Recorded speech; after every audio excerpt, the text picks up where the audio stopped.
Oh my god, kas notiek ar jauniešiem? Jūs viņu spēlēt spēli? Savā Tinders? Nē, kas labāk. Procenti. Mazāk. Čau visiem! Ir jauna nedēļa, jauna epizode, un mēs šeit atkal esam ar Jākabu. Un Ants. Mēs sanāsam bijuši divatā kopā epizodēs. Tā tas ir. Es nezinu, kad šī sērija būs izplatīta, bet jā. Kāds laiciņš pagājis, jā. Jā. Un šodien mēs gribam parunāt par lietu, ar ko mēs varam jau pēdējo, es teiktu, gadu apmēram. Jā. Pētījums par politisko izglītību Latvijā. Varbūt vēlēs nedaudz pastāstīt sīkāk, ko tad mēs ar gadu darām. Gadu? Mēs tiešām gadu ar to ņemamies. Nu labi. Mēs sākām domāt par to pirms gada tā aktīvāk. Labi, vispār kontekstam. Projekts, kurā mēs strādājam, izprot iesaisties mērķis ir viens ir izglītot par Saeimas vēlēšanām, kas jau aizritēja. Cancelled, viss notika, viss bija skaisti, bet, un tad otrs mērķis bija izglītot jauniešus par politiku, par līdzdalību un tādām lietām, un viena lieta, ko mēs darījām, mums bija aktivitātes ar skolotājiem, materiāli, mēs izveidojām skolotājiem materiālus, kurus viņi izmantoja 40 skolās apmēram, tur bija, vai 40 aktivitātes, tas bija ļoti jauki. Forši. Un pēc tam mēs sākām strādāt pie citas lietas. Mēs sākām domāt par jauniešiem mācīt, vajadzētu arī politiku skolā visu laiku, ne tikai vēlēšanās, nevis, ka tā ir viena aktivitāte, bet ka tas jau ir nopietnāk, un tad... Un ka politikas ir kas vairāk par vēlēšanām. Jā, tā tas ir, un mēs pie tā sākam strādāt, un mēs esam izstrādājuši materiālus ar aktivitātēm. Tās ilgstas dotajā brīdī, es nezinu, cik ilgi, es neatceros godīgi. Šīs tiešām ilgi taisījām, un labu laiku apakaļ, bet mēs izveidojām, principā, veselu atsevišķu, varētu teikt, priekšmetu, mācību plānu, tādu kā pamatni, kā izskatītos mūsuprāt laba mācība skolās par politiku, vispārējo vēlēšanām, kas ir kas, kā viņi darbojas Latvijā, un tas dotajā brīdī notiek, šie materiāli tiek mēģināti konkrētā skolā Latvijā. Tagad tas notiek, kamēr mēs runājam, viņi mācās mūsu izstrādāto, jā. Kad es saku mūsu izstrādāto, tā ir komanda, nevis mēs ar Ants divatā. Tas tā. Un. Ko vēl mēs darījām? Mēs veicām aptauju vairākās skolās Latvijā. Skolēniem bija iedoti 4 lapu darbi. Kontroldarbi ar 4 lapām, un tad mēs šos lapus un darbus labojām. Tas bija diezgan laikietilpīgi, un visu salikām Excel sistēmā un skatījāmies, kā tad viņiem iet, un tie rādītāji ir visādi. Jā, bet kāpēc mēs vispār veicam šo milzīgo darbu? Ir, jo mēs uzskatām un esam arī novērojuši, ka jauniešiem nav tādas padziļinātas zināšanas un izpratni par vispār politiku. Bieži vien politika saistās tikai ar vēlēšanām.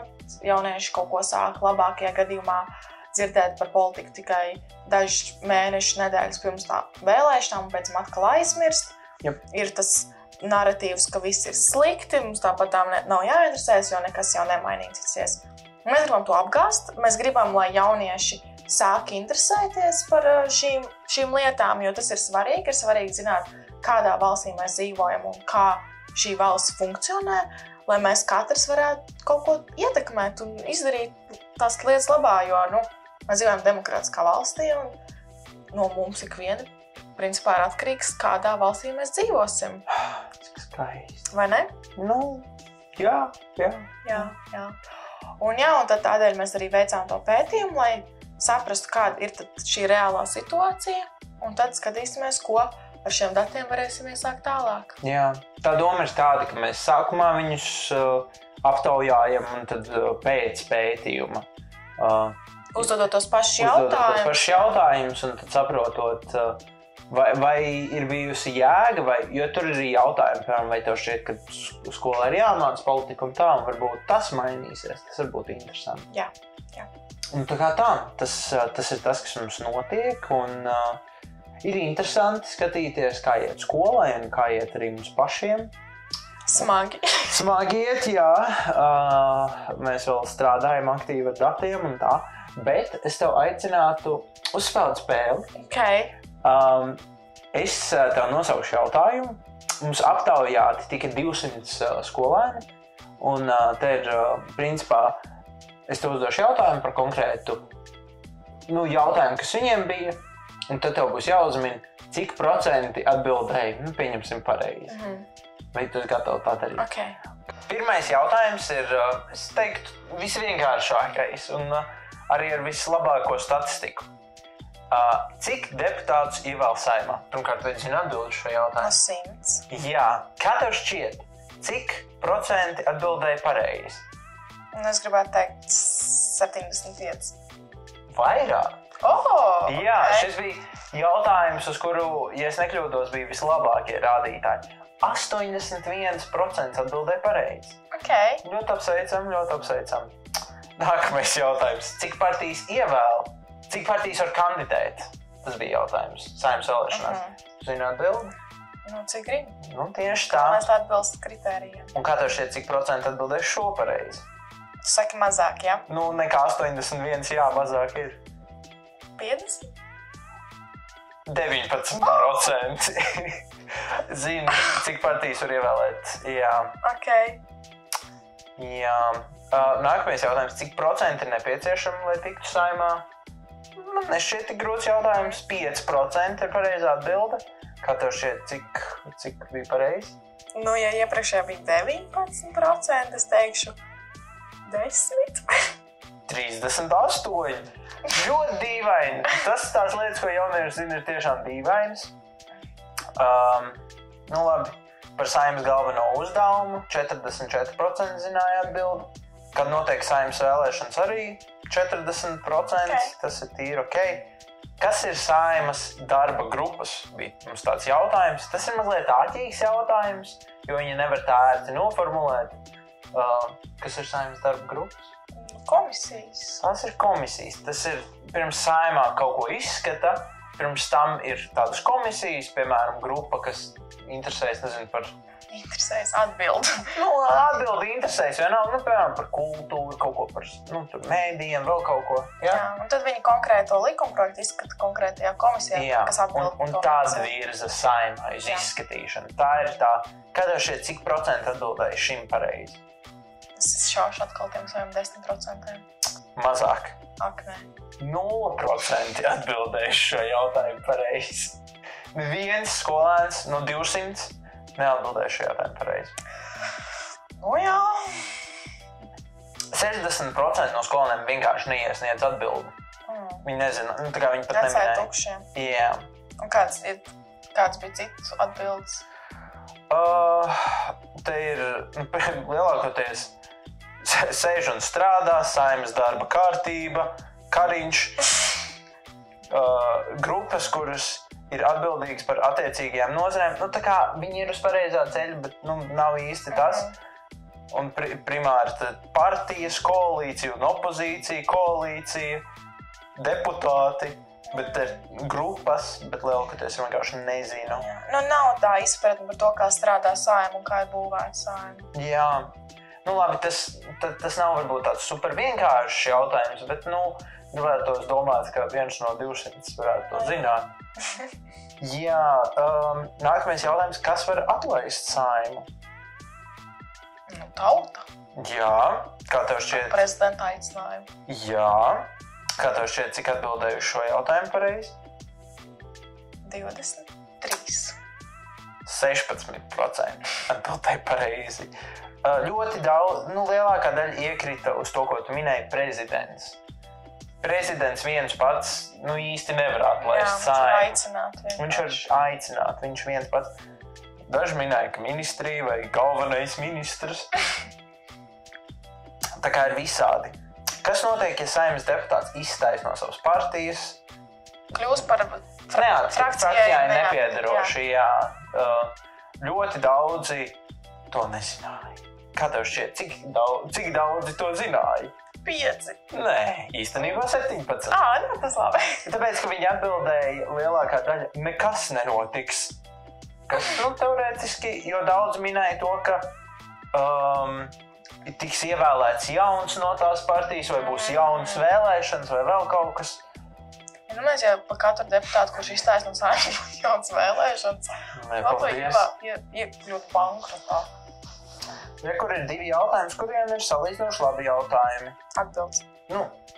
Ko es teicu, jautājumi? Jā. Jautājumi visiem ir labi, bet atbildes vēl labākas. Kā tiek ievēlēts Latvijas valsts prezidents, kā mēs nesen redzējām Un noskaidrojām, tas ir Saeimas deputātu pienākums. Kā tev šķiet, cik skolēni to zināja? 47. 55. Jā. Un par jautājumu, no kāda vecuma var kandidēt par Latvijas, var kļūt par Latvijas prezidentu? 58. 55 joprojām. Tā kā tad šīs lietas viņi zina. Jā, bet tas bija arī ļoti aktuāls tajā laikā, kad mēs par to jautājām šos jautājumus. Jā. Ceru, ka jūs spēlējat līdzi un arī minat. Un šī ir ļoti aizraujoša spēle. Šis nav tikai priekš mums. Kas ir bijis tāds jautājums, kas tevi šokē visvairāk no šiem visiem? Šokēja visvairāk? Man noteikti šokēja tas komisiju jautājums, ka neviens nezināja darba grupas. Labi, šis ir ļoti sarežģīts jautājums, cik vēlēšanu apgabali ir pašvaldību vēlēšanās. Nav viegls jautājums. Tas nav sarežģīts jautājums, ja tu padomā loģiski. Jā, bet es nezinu, vai es to zinātu, ja es nebūtu to pētījis. Jā, bet pašvaldību vēlēšanās katrā pašvaldībā ievēl domi. Tas nozīmē, ka cik ir pašvaldības. Jā, lielākā daļa minēja 5 apgabali, tāpat kā Saeimas vēlēšanās. Uz šo jautājumu atbildēja pareizi 1%, kas, tie ir apmēram 2 jaunieši. Kas varbūt vēl tāds interesants? 86% atbildēja pareizi uz jautājumu, vai visu, ko saka politiķi, ir patiesība. Lielākā daļa teica, ka ne. Es jau domāju, ka teiks, ka jā. Nē. 1% no jauniešiem zināja, kas ir populisms. Jā. Advancēt. Kas ir populisms, Ants? Cik mēs esam jau par šo bieži runājuši partneri atpakaļ mūsu epizodes? Populisms ir nepatiesi, skaļi solījumi, ko saka politiķi, īpaši pirms vēlēšanām, kuras vienkārši nav reāli izpildīt, kas izklausās ļoti forši, skaisti, tā ka, bez mazai visas mūsu problēmas to tiks atrisināts, bet, realitātē to iespējams izdarīt. Nē. Ko tev likuši secināt šie dati? Kādas tās tavas? Es zinu pēdējo, un tad ir pēdējais jautājums aptaujā. Vai tev ir iespēja ierosināt pārmaiņas valstī? Jā, tad kā? Man šeit, te mēs pieņēmām ļoti dažādus jautājumus. Primāri tas, ko mēs gribējām dzirdēt, ir mana balss, iniciatīva iesniegšana, bet vēl ir tie paši protesti, komunikācija ar domi. Dalība nevalstiskajās organizācijās. Jā, pašas vēlēšanas, ļoti daudz. Kā tev šķiet, cik procenti atbildēja pareizi? Ka jā, es varu, un kaut ko arī bija 18, kas, tas nav labs rādītājs. Jā. Piemēram, veidot savu partiju un piedalīties vēlēšanās. Dodoties vēlēt, bet ļoti daudz atbildēja. Tā kā, nē, nekā. To es nelasīšu, tam pieklājīgi. Vēlēšanās pateikt mammai, par ko vēlēt. Es nezinu, vai tas ir veids labākais. Jā. Ļoti daudziem ir tā ilūzija, ka arī nepilngadīgi cilvēki nevar veikt. Jā, es tā neteiktu. Tas ir tāds mīts, īpaši mūsdienā. Jā. Bet, kas tad ir tie tavi galvenie? Mani secinājumi. Atziņas. Manas atziņas. Darba daudz. Īpaši, ja mēs vēlamies jauniešus spēcīgus politikā, jauniešus vispār izglītotus, un šeit ir nepieciešams par šīm lietām runāt skolā, kaut vai, ka tas ir vienas klases ietvaros, viena gada vai viena semestra kurs, vienalga, bet man šķiet tas būtu vērtīgi, jo mēs redzam, kādi ir rādītāji tagad. Un jūs neizlasījāt tās briesmīgās atbildes, kuras es izlasīju. Nu, tās nepieklājīgās. Tās nepieklājīgās. Un nav jau, tā kā, it kā liekas smieklīgi, ka kāds tā atbild, bet tas cilvēks bieži vien domā tā, vai arī tas ir kaut kāds aizsarga mehānisms, un tas ir tas bēdīgākais, ka šie cilvēki, kas nākotnē apgrozīsies ap mums, un kāpēc mēs viņus negribam gudrus, jo, kas ir vēl svarīgi, ko cilvēki aizmirst, ir pirmkārt, izglītot sabiedrība ir grūtāk manipulējama, tas ir viens, un mēs spēsim arī ievēlēt labāku Saeimu un turēt viņus pie atbildības, jo, ja mēs visi zinām, kas ir viņu pienākumi, kā tā struktūra strādā, tad mēs varēsim kā tauta izcelt šīs te nepilnības. Mēs zināsim savas tiesības, savus pienākumus un tādā veidā tā kvalitāte uzlabosies. Jā, nereti saka to, ka Saeima ir tautas spogulis vai tautas kalpi, un attiecīgi, ja, piemēram, tā Saeima neatspoguļos tās mūsu vērtības, kuras viņi solīja, ka viņi pārstāvēs, otrais mēs viņus neievēlēsim. Tā vajadzētu būt, jā. Jā, un tāpēc ir svarīgi interesēties, saprast, kā notiek politika, arī tajā pašā laikā uzreiz nenosodīt Saeimu, ka tagad viņi uzreiz nav pieņēmuši konkrēto likumu, ja tu nezini, kā notiek šis likumu izstrādes process. Jā. Ka ir jābūt tādai izpratnē dziļākai par to. Jā. Nevajag arī kliegt visu laiku, ka viss ir slikti un nekas nenotiek un atlaist Saeimu. Jā, tas tā nav. Jo mums arī, piemēram, šķiet, ka es ar kādu jaunieti runāju, viņš teica, Saeimā ir tie labākie deputāti, kas mums ir. Īstenībā, galīgi nē, jo es teikšu godīgi, man šķiet, ka Saeimas darbs nav pārāk pievilcīgs daudziem deputātiem vai vispār amatpersonām, jo... Gudriem cilvēkiem, jā, jo ar to kopā nāk slikta slāpe. Principā, deputāti ir numur 1 mērķis tautai, kurš nomelnos. Jā, es atvainojos, mums Saeimā šobrīd ir izbijusi prostitūta. Un uz šīs nots... es nevienu nekritizēju par viņu karjeras izvēli. Izbijusi prostitūta arī var būt gudra sieviete. Ants. Protams, neapšaubu. Vai tā, kas mums ir Saeimā, ir? To es nezinu. Es viņu nepazīstu personīgi. Es arī nevajag džadžot cilvēku. Dažreiz vajag džadžot cilvēkus. Mēs nevienu nedžadžosim. Laikam šī nav saruna šai sērijai. Bet īsumā, tas, ko es varu teikt, manuprāt, politika ir jāmāca skolā, un, ja mēs to darīsim, tad iespējams tā ir pat Klupas māja oficiāla pozīcija, ka jaunieši varētu vēlēt no jaunāka vecuma. Jā. Un man šķiet, ka tie vēlēšana rezultāti arī uzlabotos. Un ir statistika, ka, ja jaunietis dodas vēlēt savās pirmajās vēlēšanās, viņš parasti turpinās iet vēlēšanās. Tieši tā. Ies balsot. Un man šķiet, šis ir faktors, kas mums ir jāizmanto. Ka mums ir gudri jaunieši, viņi saprot, kā tas notiek, viņi iet tajā ritmā. Tas vienkārši notiks tālāk. Un ja jaunieši būs prasīgāki pret Saeimu, pret deputātiem, pret vispār to, kas notiek Latvijā un pasaulē, tad viņus arī vairāk ņems vērā. Un vairāk iekļaus, piemēram, savās priekšvēlēšanu programmās, vairāk aktualizēs jauniešu jomas jautājumus, jo, es varu pateikt piemēru to, ka es esmu daļa no Izglītības ministrijas jaunas konsultatīvās padomas, un tur arī atklāti pateica to, ka šobrīd jaunas joma nav mūsu pirmā prioritāte, jo ar skolotāju ir vēl viss kaut kas cits, un kas iet tā kā pa virsu tam.